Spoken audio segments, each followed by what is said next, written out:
Unidad 4. Programación orientada a objetos. Si ya antes habíamos visto conceptos básicos de este paradigma, ahora vamos a centrarnos de una manera un poco más profunda en el tema. Para empezar, los dos conceptos más importantes, clase y objeto. Para empezar, ¿qué es una clase? A grandes rasgos podemos decir que una clase es la representación abstracta de algún dominio que se desea modelar. Puntualmente hablando, hay ciertas cosas que sí tienen que quedar claras. Por ejemplo, una clase es la combinación específica de atributos y métodos y puede considerarse un tipo de dato, pero no es un tipo de dato primitivo. En Java las clases definen tipos de dato. Cada vez que uno crea una clase, en realidad puede usar esa clase como un tipo de dato no primitivo. Se dice que esa de combinación de atributos y métodos, ¿por qué? Porque internamente en la estructura del código, normalmente, una clase tiene eso, atributos y métodos, qué tiene y qué sabe hacer. Por último, antes de empezar con la creación y escritura del código, siempre se debe elaborar un diagrama de clases. El diagrama de clases es una forma de representar, antes de codificar, aquello que queremos hacer. Esto se va a explicar mejor más adelante. Así que para terminar, a grandes rasgos, una clase es una especie de plantilla o un prototipo para la creación de objetos. Como dimos el ejemplo de antes, es como un molde de galletas. Para continuar, objeto.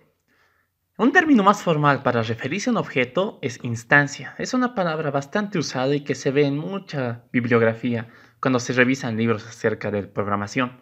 Así que es bueno que también sepan eso. Una instancia o un objeto es un elemento que ya es tangible, es decir, que ocupa memoria durante la ejecución de un programa y es generado a partir de la definición de una clase. No olvidemos que los objetos nacen a partir de clases. La clase es la encargada de crear uno o varios objetos. Aunque el término a veces se emplea de una forma imprecisa, un objeto es una instancia de una clase, predefinida, en Java o declarada por el usuario. ¿A qué nos referimos? Java también nos provee ciertas clases, y eso lo vamos a ver en las librerías, pero a la vez nosotros también podemos crear nuestros propios clases y nuestros propios proyectos, ¿no? Y siempre un objeto está referenciado por una variable, es decir, tiene que existir en algún lugar de nuestra memoria. Por otra parte, un objeto, se dice ya para que se entienda mejor el término, es la materialización de una clase. Un objeto llega a ser un elemento tangible con valores propios que se le asignan a esos atributos genéricos de una clase. Es por eso que puedes tener una clase y 1.000.000 de objetos a partir de esa clase. Y los objetos pueden ser totalmente diferentes en cuanto al valor que le dan a sus atributos. Elementos de una clase. Los elementos de una clase son el nombre de la clase, los atributos y los métodos. Para la representación visual de una clase, siempre se hace un diagrama, y lo había mencionado antes. A grandes rasgos, un diagrama se divide así, para una clase. Tiene que empezar siempre con el nombre de la clase. Es la primera parte que va arriba. Luego le siguen los atributos que son las características propias que van a tener. También se les llama propiedades. Por último, las operaciones o los métodos, que son las cosas que sabe hacer. Esta es la división básica para la representación de una clase y en el diagramado se va a ver un poco más eso, o cómo relacionar clases cuando hay más de una clase, y es un tema que sí, se va a ver más adelante. Ahora, veamos de manera más profunda cómo está compuesta una clase. Para empezar, su nombre. El nombre de la clase, por protocolo, debe ir siempre empezar con mayúscula. ¿Por qué? Los tipos de dato primitivo en Java siempre empiezan con minúscula. Y sabemos que una clase define un tipo de dato no primitivo. Por ende, como es no primitivo, tendría que ir con mayúsculas, saber diferenciarse de algo que sí. Es por eso que existe un pequeño protocolo o algo así como una regla de el nombre de una clase siempre debe empezar con mayúscula. Por otra parte, los atributos. Los atributos son un tipo de variable. En este caso se declaran dentro del bloque de la clase. Esto se va a ver mejor en el ejemplo. Los atributos pueden ser cuantos uno quiera y de cualquier tipo, es decir, tanto primitivos como no primitivos. Por último, los atributos solamente se declaran. El valor que ganan estos atributos siempre es en el constructor, nunca el momento de su declaración.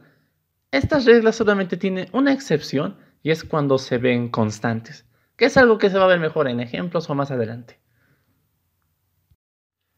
Ahora, un elemento importante, el constructor. El constructor no es un método como tal, pero se le dice que es un tipo especial de método.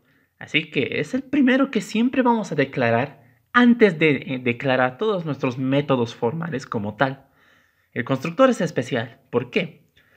Tiene para empezar una sintaxis especial. Este constructor no tiene un tipo de retorno, es decir, que no te devuelve nada. Esto se va a ver mejor en el ejemplo, pero como particularidad también tiene que lo único que hace es que copia el nombre de la clase como nombre propio y lo que hace es que dentro del bloque de su método tiene que inicializar, dar valores iniciales a nuestros atributos. Tiene como única tarea eso, es decir, tiene que preparar, tiene que estar siempre dispuesto a la creación de objetos. Estos valores que recibe para crear esos objetos pueden ser valores particulares o pueden ser valores que recibe de otro lugar. ¿A qué me refiero? Puede ser que uno sepa ya de antemano cuál es el valor de un atributo y la asignación va a ser directa. Por otra parte, si no conoces ninguno de los datos y sabes que cuando estén creando el objeto te lo tienen que indicar, estos datos tienen que ser recibidos en algún lado. Y se dice que se recibe datos de afuera mediante los parámetros. Ahora, ¿qué son los parámetros? Esto lo vamos a ver mejor cuando ya desglosemos todo lo que es un método. Los métodos son acciones, es decir, que son cosas que a futuro van a saber hacer esos tus objetos. Pueden hacer algo de forma que te devuelvan un resultado o sencillamente pueden hacer algo que afecte los valores de su estructura interna. Es decir, puedes hacer que cambie el valor de un atributo, pero no te devuelve nada como tal. A estas dos formas de funcionar, si bien el nombre genérico para una acción es un método, puede desglosarse en si son funciones o si son procedimientos. Esto se va a ver mejor en el ejemplo. Por último, un método debería tener en su definición completa, es decir, en su sintaxis, un modificador de acceso, que es el que indica que si tiene un alcance público, privado, ¿quién puede acceder a él? Un tipo de retorno, indicando si devuelve algo, y en caso de no hacerlo, existe una palabra especial que indica eso. El nombre, a diferencia de una clase, el nombre de un método tiene que empezar con minúscula. ¿Por qué? Es igual una regla como un protocolo. Por último, la lista de parámetros. Y aquí es donde entramos con la definición del parámetro. Un método puede recibir uno o más parámetros, es decir, uno o más datos necesarios para empezar. ¿Qué es un parámetro? También es un tipo de variable, pero en este caso es un tipo de variable que tiene más corta vida. Solamente recibes parámetros dentro de los paréntesis de un método. Estos parámetros te sirven como información adicional que necesitas para poder funcionar. Esto se va a ver de igual manera mejor en el ejemplo, pero como un concepto teórico. Ahora, para la parte del ejemplo, vamos a resolver un ejercicio que es una veterinaria. Vamos a leer el enunciado del problema. Unicornio Pet es una empresa nueva que tiene como idea formar la cadena de veterinarias más grandes de todo el país. Si bien la idea aún está en desarrollo, es bastante interesante el pensar cómo se irá materializando. Pues bien, antes de pensar en todo el proyecto y demás, se nos pide que ayudemos en una tarea bastante fácil. Una veterinaria atiende entre muchas cosas a los gatitos. Sí, gatitos. Para cada cliente se desea guardar algún tipo de registro o historial, pero esa es tarea de otro día. Hoy lo que nos pidieron hacer es plantear la idea de un gato, es decir, en vista de crear todo un programa para la administración de la veterinaria y sus distintos trabajos, empezaremos con el modelamiento y la creación de uno de nuestros actores principales, que es ¿quién? Nuestros gatos. La información que nos es útil de un gato es la siguiente: la edad, el peso y el nombre. Cada vez que estén por resolver un nuevo problema, la parte más importante realmente de todo ese proceso es entender el problema. Hay veces en las que pensar la solución te va a tomar bastante tiempo, y eso tal vez porque entendimiento del problema, planteamiento del mismo, ya que al final del día programar es traducir una idea que ya está resuelta en términos de código y es lo más fácil. Aquí el proceso donde realmente sacas a reducir todo tu potencial es en el pensamiento. Ok, veamos este ejemplo. Si bien parece bastante simple o trivial, jamás subestimen ningún ejemplo.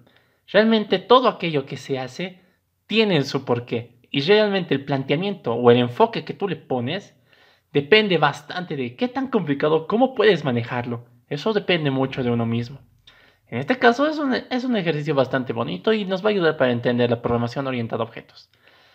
Nos dan un contexto de una veterinaria, pero más puntualmente nos dicen, ok, quiero que modeles un gato, esa es tu tarea de hoy día. ¿Qué es lo que quiero de un gato? La edad, el peso y el nombre. En este punto sabemos que vamos a crear una clase gato, pero no creamos un gato así como nosotros nos da la gana. No, aquí nos pone ya limitantes diciendo, esto es lo que me interesa de un gato. ¿Por qué? Porque este es mi contexto. En cambio, si se ponen a pensar, podría haber otros contextos donde te interesen otros datos de un gato. Tal vez su color, tal vez, no sé, su peso. Como les digo, el planteamiento, el objeto o la cosa que tú vayas a modelar depende mucho del problema. Puedes tener una computadora, por ejemplo, y dependiendo del contexto, su planteamiento va a ser totalmente diferente. Y eso es algo lindo de esto. Ok, ahora vayamos a lo que nos interesa, que es programar. Para empezar, abrimos el BlueJ, que es nuestro ID por defecto para la creación en este curso. Se lo puede buscar o si ya han visto el proceso de instalación, hay un icono en el escritorio y aquí está.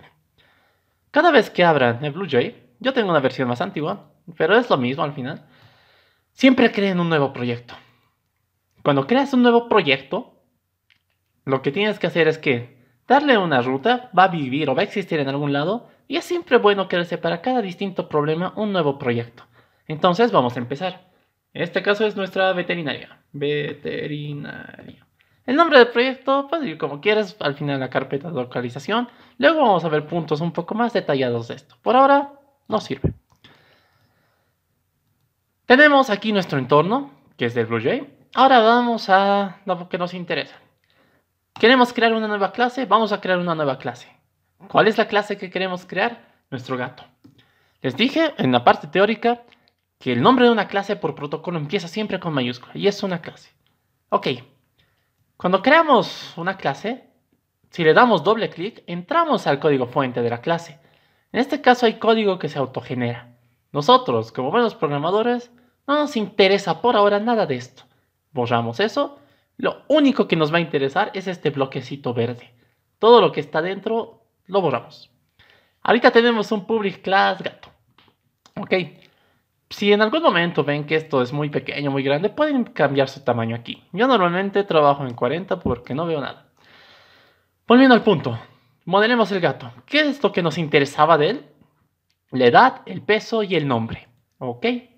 Entonces, la primera parte. Según nuestro concepto, nuestra teoría, empezamos con el nombre de la clase. Está bien, vamos bien. ¿Qué es lo siguiente que tenemos que hacer? Tenemos que ir por los atributos. Por defecto, se dice que los atributos deberían ser privados, siempre. ¿Tiene su porqué? ¿Tiene su explicación? Un atributo al final es algo propio de alguien y si alguien quisiera saber, debería preguntarte y no simplemente acceder a él. Es por eso que son privados. Ahorita vamos a empezar con la declaración de los atributos. ¿Qué tipo de datos necesitamos? ¿Qué tenemos que guardar? La edad, el peso y el nombre. La edad normalmente siempre es un número entero, positivo, así que nuestro tipo de dato va a ser int de entero. Para manejar números normalmente int es el que vamos a usar, no tanto así sus otros amigos como el byte, el short o el long. Va a ser bastante raro que utilicemos alguno de esos, porque el int nos ayuda y nos cubre lo general. Ok, ¿qué es lo que sigue después de esto? El nombre de tu variable, en este caso de tu atributo. ¿Qué atributo tengo? Tenía la edad. Para empezar, esto es la declaración simple de un atributo. Esto es su modificador de acceso, tipo de dato y nombre del atributo. El punto y coma siempre al terminar una instrucción. Ahora tenemos dos más. El otro es el peso. El peso, ¿qué tipo de dato es? No es un entero, no siempre un peso es entero como tal. Suele tener sus punto tantos, así tus gramos de más. Así que nuestro tipo de dato para manejar cosas con parte decimal de nosotros va a ser el double. También existe su otro amiguito, el float, que también puede ser utilizado, pero en este caso es más cómodo utilizar el double. Private double, que se llama nuestro atributo, peso. ¿Ya está? Uy, perdón. Siguiente. Tenemos por último lo que es el nombre. Para el nombre no tenemos un tipo de dato primitivo como tal, pero sí tenemos algo interesante, que es un tipo de dato que Java nos provee, que es el string. Si bien no es primitivo, Java te permite tratar este tipo de dato como si fuera primitivo. ¿Para qué nos sirve guardar palabras? Esto que es nuestro nombre. Ya está. Siguiendo, tenemos nuestro constructor. Hasta esta primera parte solamente es declaración de atributos. Ahora vayamos al constructor. La sintaxis de un constructor es así. ¿Pero por qué? Es un modificador de acceso, es público porque todos deberían poder crear gatos. Es por eso que dices, es público. Solamente copia el nombre de la clase. Debe ser idéntico, nada más. Entre paréntesis van a ir lo que son nuestros parámetros. ¿Qué era un parámetro? Datos necesarios que necesito que alguien me mande de fuera. En este caso, ¿qué necesitamos? La edad, el peso y el nombre. Yo no sé ni ninguno un valor de antemano. ¿Cómo recibo parámetros? Es lo que decíamos en los métodos de lista de parámetros. Puedes recibir uno o más. ¿Cómo haces esto? Tipo de dato de lo que quieres recibir y le pones un nombre. En este caso yo tengo que recibir una edad. Puedo ponerle edad, no hay ningún problema, es mejor para que no te confundas. Pero tú dirías, si aquí existe una edad y aquí hay una edad, ¿no va a haber problema? En teoría sí, y vamos a ver cómo solucionar eso. Pero por ahora es lo mejor que puedes hacer, mantener el nombre. No es mandatorio, es decir, como esto es otro tipo de variable, y es un tipo de variable que está naciendo aquí, al nacer aquí, va a morir cuando esto termine, es decir, cuando llegue esta última llavecita. Es por eso que puedes crearlo aquí, a pesar de que ya tienes uno con el mismo nombre. Pero vamos a ver esto después. Sigamos, ¿qué tengo? La edad, ¿qué más necesito? Necesito el peso. Necesito el peso. Para ir separando tu lista de parámetros, debes utilizar comas. Estas comas indican que esto es un parámetro, esto es otro parámetro, y así sucesivamente. Por último, lo que me falta es recibir el nombre. En este caso, digamos que yo digo, no, nombre es muy largo, yo le voy a abreviar con nom. ¿Puedo hacer eso? Sí. Al final un parámetro es algo que estás definiendo tú en ese momento. No tienes por qué poner el mismo nombre que tu atributo. Por buena práctica, sí, deberías hacerlo para que no haya confusiones. Pero también puedes hacer esto.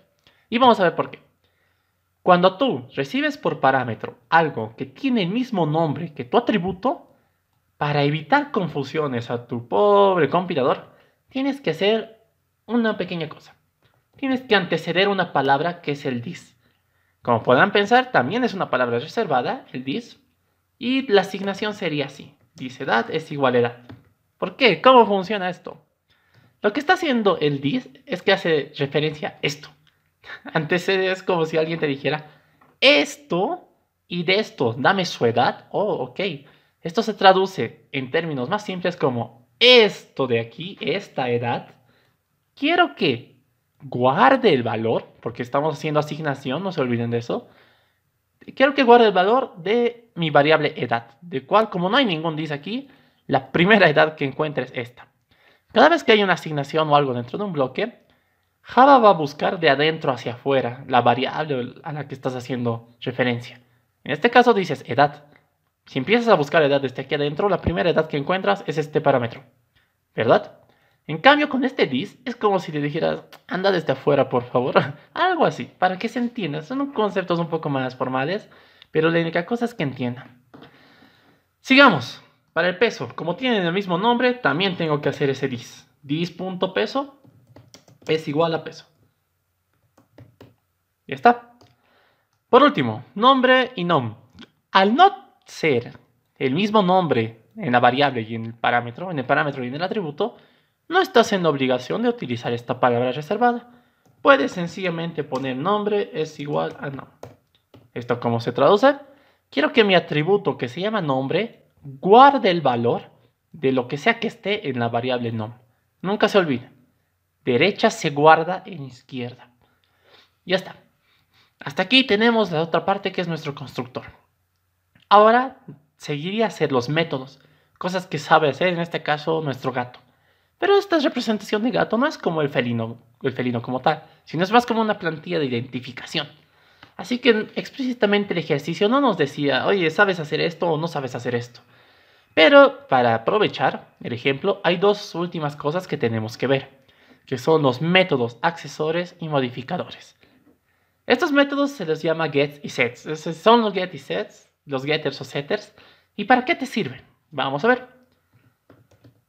Creación de un método. Para crear un método, tiene que seguir las siguientes sintaxis. Modificador de acceso. En este caso va a ser público. Tipo de retorno. Aquí hay dos cosas interesantes. Cuando quieres que te devuelva algo o cuando no quieres que te devuelvan algo. En este caso yo digo que en algún momento cuando ya tenga mi veterinaria, supongo que voy a querer ordenar o buscar a mis gatos, a todos mis clientes. Así que yo en algún momento voy a necesitar saber su nombre, su edad o su peso. Vamos a hacer el ejemplo con la edad o con el peso. Hagamos con el peso. Digamos que queremos ver cómo evolucionan nuestros gatitos. ¿Cómo yo puedo saber el peso de algún gato? Cuando tú quieras saber el valor de algún atributo, tienes que invocar a su método get. En este caso, un get devuelve algo toda la vida. ¿Qué tenemos que devolver? El peso. ¿Qué tipo de dato es double? Por ende, mi tipo de retorno es double. Public double, es decir, modificador de acceso, tipo de retorno, nombre del método. Por protocolo se le llama get. Get en inglés significa dar. Es get. Es básicamente como decir, dame tu nombre. Get algo. Get qué cosa? En este caso era el peso.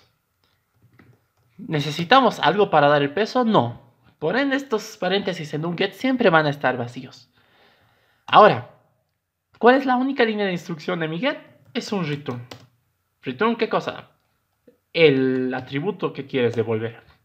Esta es la forma más fácil o simple, digamos, de explicar un método. En este caso, este método, al devolverte algo, se dice que es una función. ¿Por qué? Porque te está devolviendo algo, te otorga algo. La única línea de instrucción es un return. Return, que es una palabra reservada, que dijimos en la anterior unidad y nos repetimos. Es la última línea o debería ser la última línea de instrucción. ¿Por qué? Al decir return algo, estás diciendo devolver lo que sea que esté aquí. Como estás devolviendo algo, dices, ya no me interesa hacer nada más. Y automáticamente ese método va a terminar. Estos métodos get te sirven para saber el valor en todo momento de cualquiera de tus atributos. En teoría todo atributo debería tener un get. Ahora, vamos por su contraparte. Si bien el get te sirve para acceder y saber en todo momento el valor de algo, ¿qué pasa si yo quiero cambiar el valor de algo? ¿Qué pasa si mi gatito engordó o enflaqueció y digo, no, su peso ya no es el mismo, tengo que modificarlo? En este caso existe su contraparte del get, que son los set. ¿Un set cómo es? Public. En este caso, un set no te devuelve nada. ¿Por qué? Lo único que hace es un cambio de estado interno. Cuando un método no devuelva nada, su tipo de retorno es vacío, es decir, void. Y cuando es así, se conoce normalmente como procedimiento. En su sintaxis, ¿qué sigue? Set. No son palabras reservadas, ni get ni set, son por protocolo. Set, en inglés, establecer. Es como si estuvieras diciendo, establecer un nuevo valor en este atributo. Set, ¿qué cosa? Set peso. Para un set, a diferencia de un get, sí tienes que recibir un parámetro. ¿Qué recibes? El nuevo valor. En este caso vamos a ponerle double y yo le voy a poner como nombre valor. Esto solamente es el nombre de una variable. Pueden poner lo que ustedes quieran. Hagan la prueba.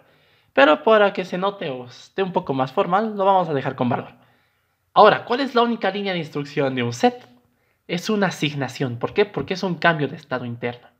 Yo digo, mi atributo peso, quiero que ahora guarde lo que sea que esté en ese parámetro que se llama valor. Es decir, valor. En términos más simples, mi atributo peso ahora guarda este valor. Nada más. Hasta aquí sería una explicación a grandes rasgos de los primeros puntos que hemos visto y eventualmente se irá explicando más cosas. Por último, lo que nos queda después de haber hecho todo esto es compilar. Cuando mandas a compilar, estás viendo si hay algún error de sintaxis. Si no hubiera errores de sintaxis, te dice esto.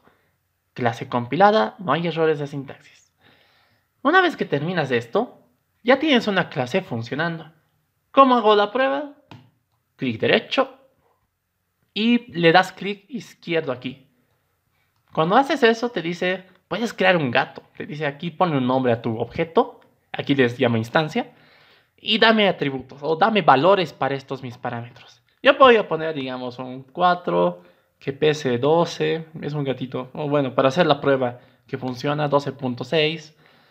Y un nombre se va a llamar, no sé, Reynold. Si le doy OK, creas. Esta partecita de aquí se llama el banco de objetos. Y aquí es donde van a nacer todos nuestros objetos. ¿Puedo crear más gatos? Sí, puedes crear más gatos. Es lo que les decía. A partir de una clase nacen N objetos. O pueden nacer. Y eso depende ya de cada uno. Si le da la gana hacer nacer o no. Puedes ir creando cuantos tú quieras. Y eso está ahí para. Y ahora, una vez que tienes los objetos, son los objetos quienes van a saber hacer esas cosas que acabas de escribir aquí en esta clase. ¿A qué me refiero? Clic derecho. Y cuando haces un clic derecho, aquí puedes ver dos cosas. Tu getPeso y tu setPeso. Estas dos cositas son los métodos que tú le creaste. Y son cosas que sabe hacer. Si le das esto, te dice, este es mi peso. Oh, qué bonito. Si tú quisieras modificar, digamos, no, yo no quiero que enflaquezcas hasta 20, y volvieras a darle un getPeso, ese cambio ahora se refleja. ¿Por qué? Porque acabas de cambiar internamente. Si bien usted no te mostró nada, sí ha hecho algo. Hasta aquí la primera parte. Vamos a continuar con el tema.